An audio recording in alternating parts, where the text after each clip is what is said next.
Welcome to City Talk, a weekly conversation produced by the City of Waco to inform you about city events and projects. Each week, we'll bring you interesting topics with city staff and community leaders to highlight how Waco is an exciting place to live and work. Hi, and good morning. My name is Barry Barrington, and welcome to City Talk. I'll be here today joined with Lindsay Clark, who is our City Benefits and Wellness Coordinator, and Mari Hernandez, our Occupational Health Coordinator. And today we're going to be talking about some topics that are very important to us here at this time of the year. And we work closely together here with the City of Waco. So this is going to be a great discussion about something that's very vital for our folks out in the communities to hear. So we're going to get started here. And, you know, Lindsay, there's no doubt that the summer heat is here. It is definitely here upon us. And when it's combined, when you think about the temperature and the humidity that we deal with here in Central Texas, the heat index values are very important to watch as well. And so could you just start us off today and our audience talking a little bit about hydration and the best fluids that we should be consuming when we're, you know, getting ready to be outdoors or outdoors? Definitely. So it is very important that you're aware of your hydration status. And what a lot of people forget is the amount of water that you drink today affects your hydration for tomorrow. So it's very important if you know that you're going to be outside, out in the heat one day, that you pay attention the day before of what you're consuming. Water is always going to be the best thing to drink while you're outside. You might consider swapping off between water and some type of electrolyte replacement drink. In between the two, a good rule of thumb while you're outside is just make sure that you take a drink every 15 minutes. Alcohol is not the best because it actually promotes dehydration, as well as sugary beverages like soft drinks and energy drinks. Those can also promote dehydration. So those need to be kept to a minimum. And when we need to make sure we've got water in there. Plus, when you're outside, it's a really good idea to even snack on some, or if you're going to be out in the heat, to keep some snacks that are hydrating out. So things like fruits and vegetables, things like watermelons, cucumbers, those can help provide you with some water. I know I have been bringing watermelon to work, and I've been putting it in the freezer for a little bit. And boy, eating some of that before working out is a good thing to do. So it's very good. Now, our bodies have like 2 to 3 quarts of water, or we actually, an adult gets rid of about 2 to 3 quarts of water in a day. So it's important that when we're exerting ourselves that we make sure that we drink plenty of water and these fluids, like you said, to make sure that we're replenishing that. So water intake definitely is very important, and to feel our best. You know. So, Mari, how can we look out for the little ones that are outside? You know, folks are out, they're walking along the river, they're out taking the kids to the park. What are some things that we can share that would be good tips? So for the little ones, if strollers have a cover, make sure you use it. I know it's sometimes a hassle. You want to keep an eye on your kiddos, so you make sure you open it up and keep an eye on them and provide shade. A hat, or a wide-brimmed hat or a cap to cover their eyes, their face. Same thing with sunscreen. You know, you want to do a high SPF. That doesn't go just for kiddos. That goes for everybody. High SPF. Don't forget to apply your head and ears, right on the top of your ears. Everybody seems to forget the ears, but experience be known, ears get burnt pretty quickly. Be aware of hot surfaces on playgrounds. So when you send your kiddos to go off and play, it's very easy to not even consider that because you think it's plastic, but plastic gets really, really hot. So you want to make sure you keep an eye on that, or benches. And water. You definitely want to keep them hydrated. We think about ourselves, but we don't think about kiddos needing water. So you want to keep their sippy cups or even a bag with extra waters. But very important, Barry, You never leave kids alone in the car, not even for a second. You're just going to leave them here for a little bit, go inside? No. You leave them, don't leave them at all, or your pets, because those cars get very hot. So definitely keep an eye on your kiddos. Don't ever forget them in the vehicle. God, those are great points. And, you're right. We don't always think about the little ones. We're out there exercising and doing our thing, and we got to be careful of them. And, you mentioned you mentioned about the surfaces.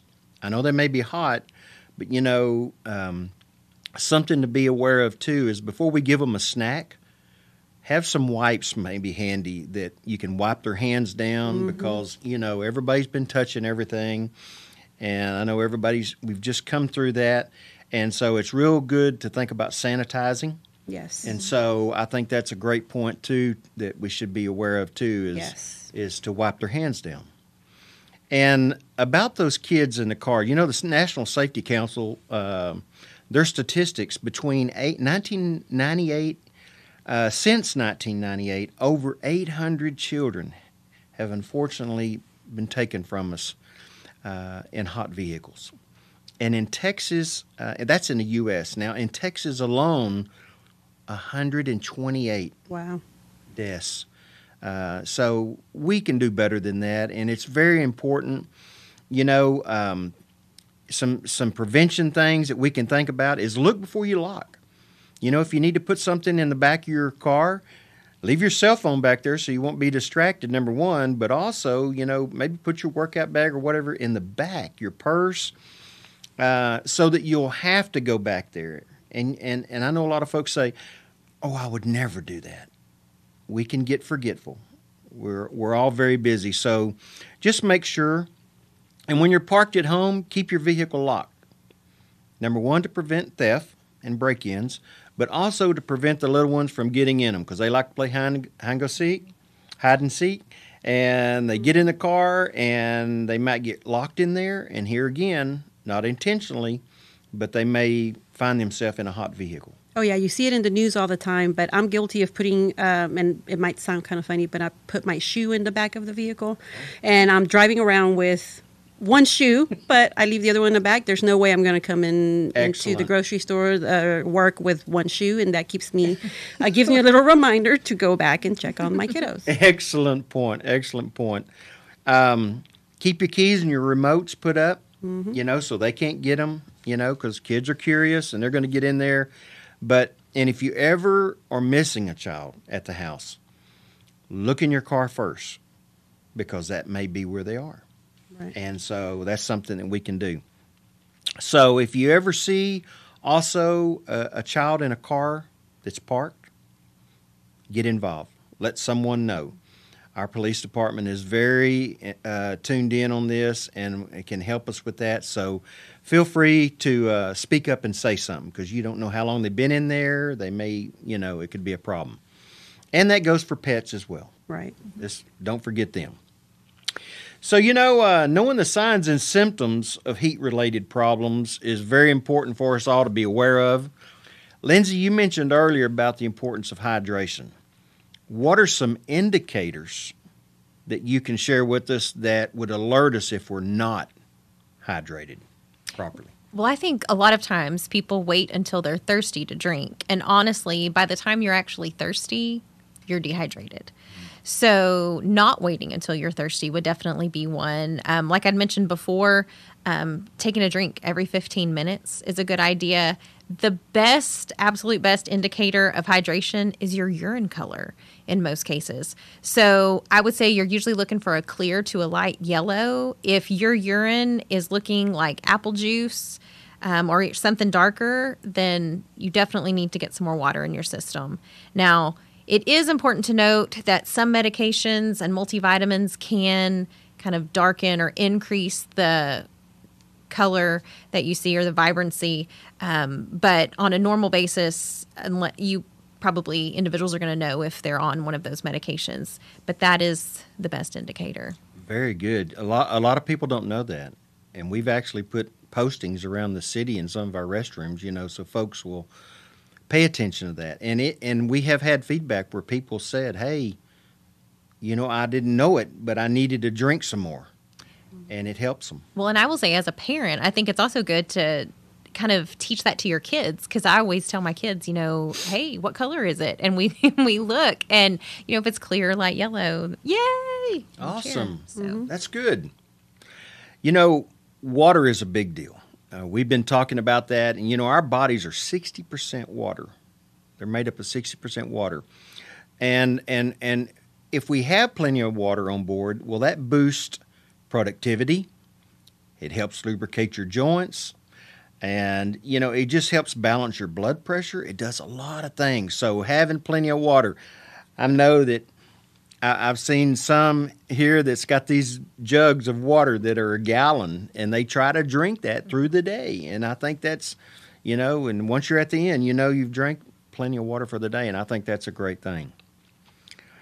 So, not waiting until it's too late. We've talked a lot about precautions and how to prevent heat-related problems, but when your body is unable to cool itself by sweating, that is a great indicator that, hey, we got a heat illness possibly coming on, and it could occur. So I want to talk just a little bit about these: heat stress, heat exhaustion, and even the most severe, which is the heat stroke. Now, heat stress is the onset. That's, the onset when the body's not able to cool itself and regulate by sweating. And you may say, well, if I'm outside, I'm sweating a lot. Well, if you begin to not sweat a lot, that is an indicator, that hey, I need to check something. Some of the issues you may be having, the high temperature and humidity.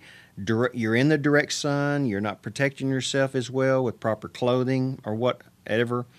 Limited air movement, physical exertion, you're in some exercise outside or doing some work outside, mowing the grass. Poor physical condition, of course. And then some medications, as you mentioned, Lindsay, can lead to problems, with being outside. I know some medications will tell you does not play well with heat. Right. And I know blood pressure medications, some things along those lines are you need to watch it. So if you're outside and you feel bad, think about what what medications you are taking and consult with your doctor. Heat exhaustion, that's kind of the middle one. Our bodies have become to where they're not dealing with it really good. Headaches, dizziness, weakness. Your skin is kind of moist, clammy. Your mood changes. You get irritable, maybe even confused. Upset stomach. So, we need to just pay attention to these things whenever they're coming on. And heat stroke is the last one, the most severe, and it can be fatal. So we really need to watch out for that hot, dry skin. The body stops sweating completely. Mental confusion, lost consciousness, this is a serious thing. So maybe even a seizure or convulsions. For that or any heat-related emergency, we should call 911. Right. Get those folks en route to us so we can help them.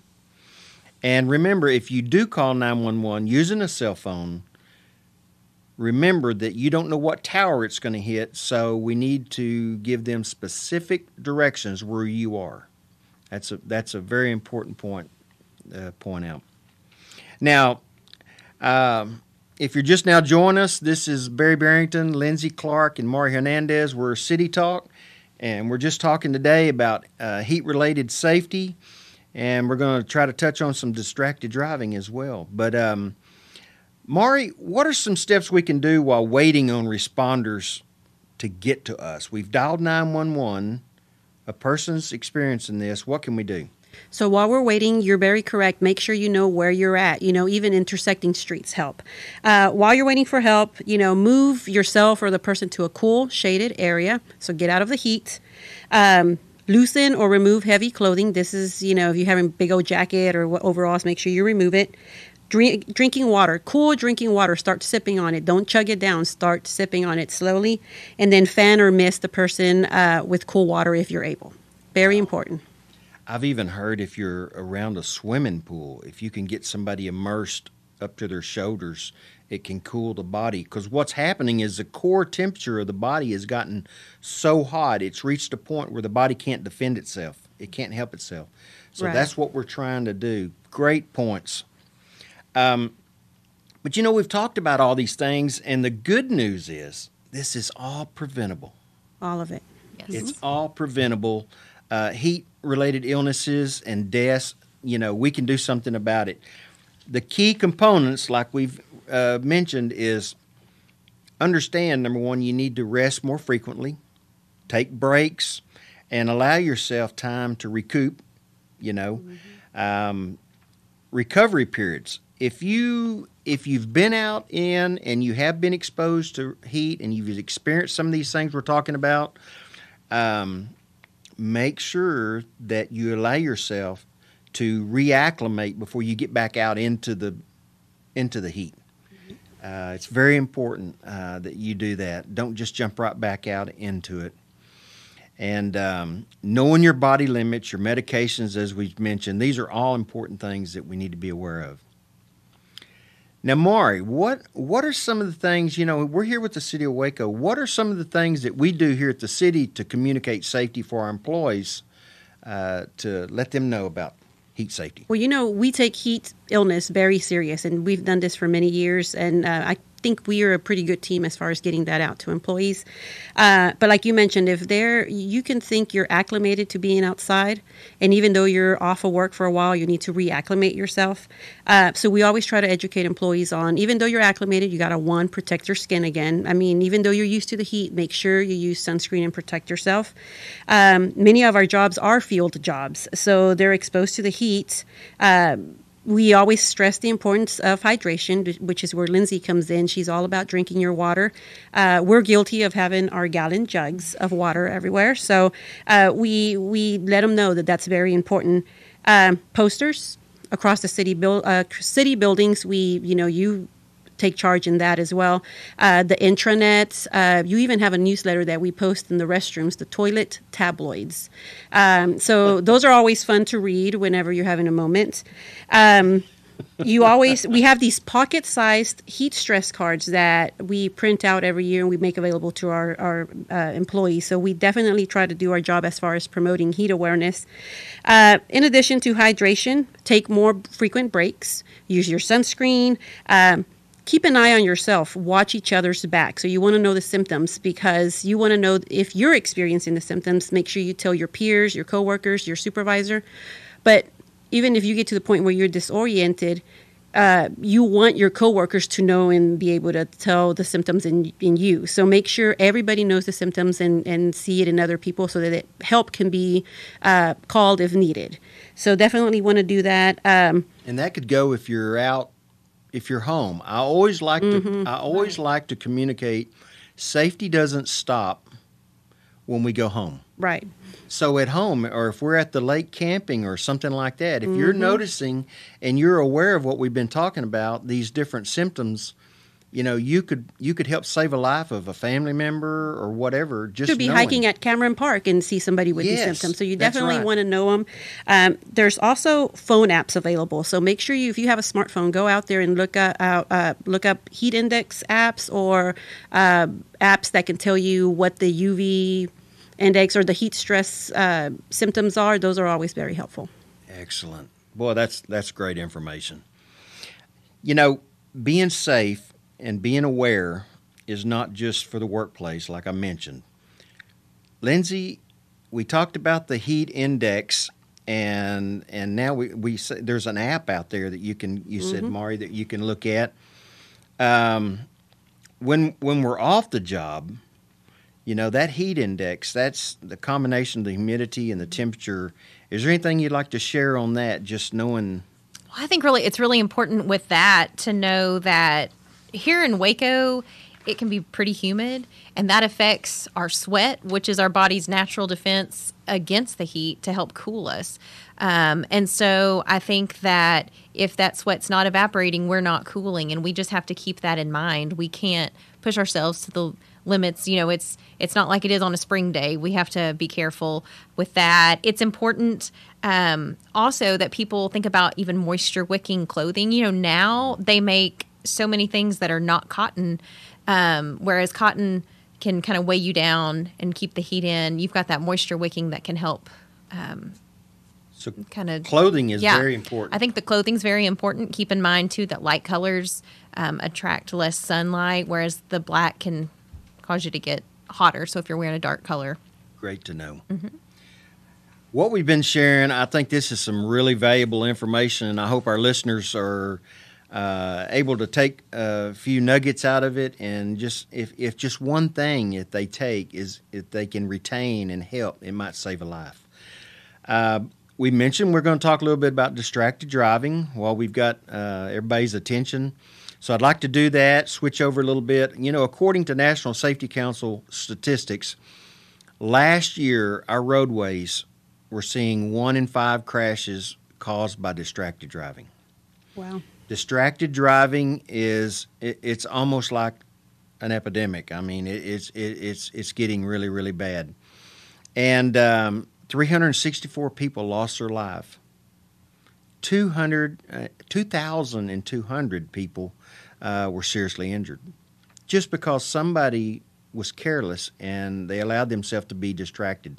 So, you know, really the definition of distracted driving is anything that takes your attention off the road. And, you know, there's 3 types of distraction that we need to think about, and we're not going to have a lesson on it. But visual, taking your eyes off the road. Then you've got manual, you know, taking your hands off the wheel, you know, adjusting your radio, whatever, getting the kids in the back seat, you know. Cognitive, you know, when you take your mind off of driving, you're worried about things that are going on, you know, in your life or whatever, you know, what's happening at work today, what I got to do. So those are the 3 types of distraction. But what are some things that y'all know of, some ways that you know that we're distractive and we take our mind off of driving? I would say using your GPS, putting your GPS and your maps on. You know, I travel a lot out of town, and that GPS can really distract you. Yeah.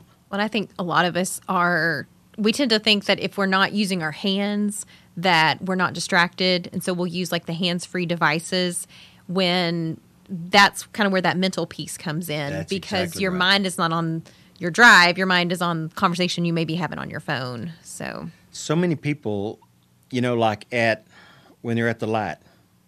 You know, this morning I saw someone that was beside me. I took off and they were still there texting, you know, doing their thing. It can cause road rage, and that leads to other things. But, you know, eating in the car, adjusting the radio, GPS, pets, Putting on makeup in the mornings. putting I see on it a that lot. makeup, you know, grooming. And, of course, let's not forget, we got to have a selfie, you know, on the way to work, you know. So those things, they can wait. Please let them wait. This is a plea to us, to our listeners, to drive safe. Give your driving 100% of your attention. There's a campaign that's out there, in the street. We're trying to end these fatalities that we're seeing, you know, on our Texas highways. Car crashes. When we do have a car crash, it affects more than just the injured person. It affects everyone in your family. So we need to really... and it affects those first responders showing up to take care of, Oh, my gosh. care of you as well. So It sure does. So, you know, I can't stress enough about, you know, allowing yourself to give all the attention you need when you're behind the wheel, and buckle up. You know, it is a law, so we got to use our seat belts, and that's really, really important. You know, in summary, today we've talked a lot about, you know, heat safety, and it's really, really important to know the signs and symptoms of heat-related illnesses. You know, whether we're out at work or we're out with our families, you know, enjoying a walk or whatever, the weekend. We got a long weekend coming up. It's probably going to be hot, you know, so Happy in advance 4th to everybody. But, we need to monitor ourselves, our family, our coworkers, have their back. You said, Mari, speak up if you see a difference in someone's behavior, that we need to address. Block direct sunlight, and heat sources. If we can wear the right clothing, a cap, cover those ears. Cover Mari, the ears. You told us we got to cut, and that is a very sensitive area. Take frequent breaks. Drink plenty of water. A cup every 15 minutes, you said, Lindsay? Mm-hmm. Yeah. Wear light-colored clothes. Avoid those alcohol. I know everybody wants to have an adult beverage, but just remember, if you experience a heat-related event, we need to be allowing ourselves to reacclimate and before we jump back out into the heat. Drive safely. Arrive alive where you're going. That's so important. And don't allow yourself to be distracted. Don't allow yourself to take your eyes and your attention off the road. Wear your seatbelt and remind others in your car to be responsible as well. So, would y'all have a closing comment that you'd like to say? I would like to say that both heat illness and distracted driving are both preventable incidents. There's no need to have 364 deaths in a year to finally listen. It's preventable. So, Very definitely. good. And I'm just going to chime in with the water. Awesome. Be sure that you drink water. Get a gallon jug. Get a gallon jug, like I do. Carry it around. drink it all up.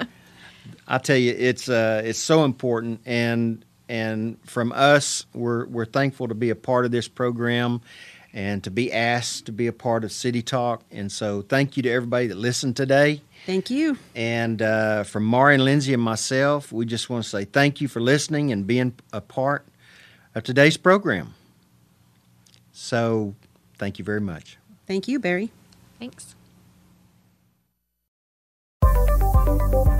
We hope you enjoyed City Talk, a production of the City of Waco. Catch this program on local radio stations on Sunday mornings at 6:30 a.m. Find the podcast on your favorite podcast streaming service by searching City of Waco, or view it online at wccc.tv.